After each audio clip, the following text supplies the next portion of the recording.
నమస్తే. ఎలా ఉన్నారు? బాగున్నారా? నేను మీ పద్మజ. ఈ రోజు నేను మీకు ఈ వీడియోలో ఇన్స్టెంట్ గా టమాటా నిల్వ పచ్చడి ఎలా తయారు చేసుకోవాలో చూపిస్తాను. ఈ ఇన్స్టెంట్ నిల్వ పచ్చడి మీకు 6 నెలల వరకు కూడా నిల్వ ఉంటుంది. చేసుకోవడం కూడా చాలా తేలిక.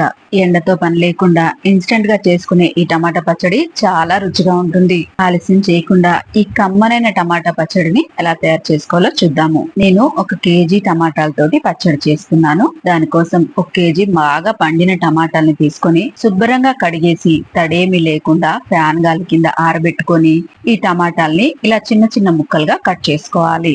వీటిని పక్కనుంచి ఇప్పుడు టమాటా పచ్చడిలో పులుపు కోసం 1 కేజీ టమాటాలకి 200 గ్రాముల చింతపండుని తీసుకొని వీటిలో పిక్కలు పీచులు ఏం లేకుండా శుభ్రం చేసుకొని చింతపండు త్వరగా నానడం కోసం వేడి నీళ్లు పోసుకొని ఈ చింతపండుని నానబెట్టుకోవాలి. చింతపండుని ఒక అరగంట పాటు నానబెట్టుకోవాలి. అరగంట తర్వాత చింతపండు బాగా నానిన తర్వాత ఇలా చిక్కగా చింతపండు గుజ్జు తీసుకొని దీన్ని రెడీగా పక్కనుంచాలి. కేజీ టమాటా పచ్చడిలోకి ఒక 100 గ్రాముల దాకా వెల్లుల్లిపాయల్ని శుభ్రంగా పొట్టు ఒలిచేసి వీటిని రెడీగా పెట్టుకోవాలి.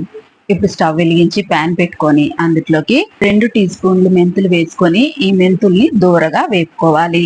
మెంతులు వేగిపోగానే ఇందులోకి 2 టేబుల్ స్పూన్ల ఆవాలు వేసుకొని ఆవాల్ని కూడా దూరగా వేపుకోవాలి.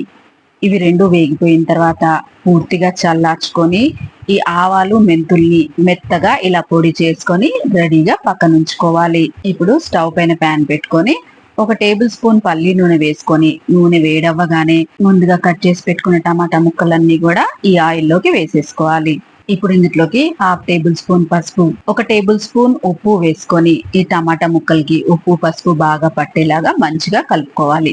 ఇదంతా కలిపేసుకున్న తర్వాత ఇప్పుడు ఇందులోకి ముందుగా తీసి పెట్టుకున్న చింతపండు గుజ్జు అంతా కూడా ఈ టమాటా ముక్కల్లోకి వేసేసుకొని ఈ చింతపండు గుజ్జు టమాటా ముక్కలకి పట్టేలాగా మంచిగా కలిపేసుకోవాలి. ఇలా కలిపేసుకున్న తర్వాత స్టవ్ ని మీడియం ఫ్లేమ్ లో పెట్టుకొని మూత పెట్టేసి మధ్య మధ్యలో కలుపుకుంటూ ఈ టమాటాల్ని పూర్తిగా మగ్గించుకోవాలి. ఈ టమాటాలు మగ్గడానికి కనీసం 10 నుంచి 15 నిమిషాలు టైం పడుతుంది. ఒక 15 నిమిషాల తర్వాత మూత తీసి చూద్దాము.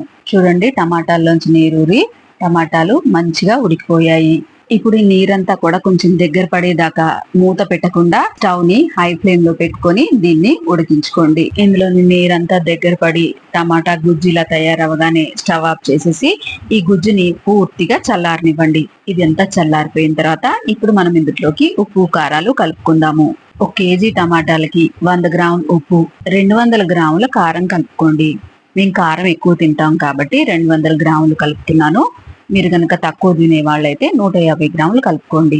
అలాగే మనం దంచి పెట్టుకున్న మెంతులు ఆవాలు పొడి కూడా వేసుకొని ఇదంతా కలిసేలాగా మంచిగా కలిపేసుకోండి.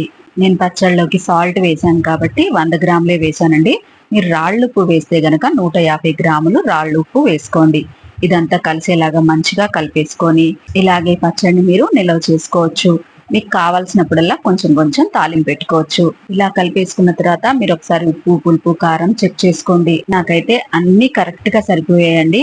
ఉప్పు పులుపు కారం అన్ని కూడా సమానంగా సరిపోయాయి. ఇలా కలిపేసుకున్న పచ్చడికి ఇప్పుడు మనం తాలింపు పెట్టుకుందాము. నేను 1 కేజీ చేశాను కాబట్టి పచ్చడి అంతా తాలింపు వేసేస్తున్నాను.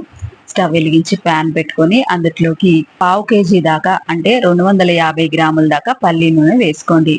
నూనె వేడవగానే ఇందులోకి 1/2 టేబుల్ స్పూన్ మెంతులు వేసుకోండి. అలాగే ఒలిచి పెట్టుకున్న వెల్లుల్లిపాయలను కూడా కొంచెం లైట్ గా చితక్కొట్టి వేసుకోండి. వెల్లుల్లిపాయల్ని దూరగా వేపుకోవాలి. స్టవ్ ని లో ఫ్లేమ్ లోనే పెట్టుకొని వెల్లుల్లిపాయల్ని చక్కగా వేగిపోనివ్వండి. వెల్లుల్లిపాయలు వేగిన తర్వాత ఇప్పుడు మనం ఇందులోకి తాలింపు గింజలు వేసుకుందాము. 1 టేబుల్ స్పూన్ శనగపప్పు, 1 టేబుల్ స్పూన్ మినపప్పు, 1 టేబుల్ స్పూన్ ఆవాలు, అలాగే 1 టేబుల్ స్పూన్ జీలకర్ర వేసుకొని ఈ తాలింపుని దూరగా వేపుకోండి. తాలింపు గింజలన్నీ వేగిపోగానే ఇందులోకి ఒక 8 నుంచి 10 దాకా ఎండుమిరపకాయల్ని వేసుకోండి. ఎండుమిర్చి కూడా దూరగా వేగిపోగానే 1 కప్పు కరివేపాకు వేసుకొని వేపుకోండి. కరివేపాకు క్రిస్పీ అయ్యేదాకా వేపుకోవాలి. ఈ తాలింపులో కరివేపాకు వెల్లుల్లి ఎంత ఎక్కువగా ఉంటే టమాటా పచ్చడి అంత రుచిగా ఉంటుంది.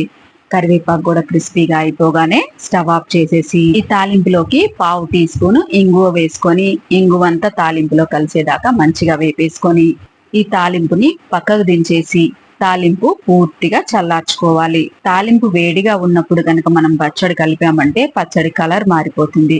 అందుకే తాలింపు పూర్తిగా చల్లారిన తర్వాత మనం కలిపి పెట్టుకున్న టమాటా పచ్చడి అంతా తాలింపులో వేసుకొని ఈ తాలింపు అంతా పచ్చడికి పట్టేలాగా మంచిగా కలిపేసుకున్నామంటే ఎంతో రుచిగా ఉండే ఇన్స్టెంట్ టమాటా నిలవ పచ్చడి రెడీ అయిపోయినట్టే. ఇలా తయారు చేసుకున్న పచ్చడిని గ్లాస్ జార్ లో గనక నిలవ చేసుకున్నామంటే 6 నెలల పాటు ఈ టమాటా పచ్చడి ఫ్రెష్ గానే ఉంటుంది. వర్షాలు పడుతున్నప్పుడు వేడి వేడిగా అన్నం వండుకొని ఈ టమాటా పచ్చడి వేసుకొని తిన్నామంటే చాలా అంటే చాలా బాగుంటుంది. ఎంతో ఈజీగా చేసుకునే ఈ ఇన్స్టెంట్ టమాటా నిలవ పచ్చడిని మీరు ఇంట్లో ఒకసారి తప్పకుండా ట్రై చేయండి. నేను చేసి చూపించిన ఈ ఇన్స్టెంట్ టమాటా పచ్చడి రెసిపీ కనుక మీకు నచ్చినట్టయితే లైక్ చేయండి, షేర్ చేయండి, కామెంట్ చేయండి. ఇలాంటి మరిన్ని మంచి రెసిపీస్ కోసం నా ఛానల్ ని సబ్స్క్రైబ్ చేసుకోండి. మరో మంచి రెసిపీతో మళ్ళీ కలుసుకుందాం. అంతవరకు సెలవు. నమస్తే.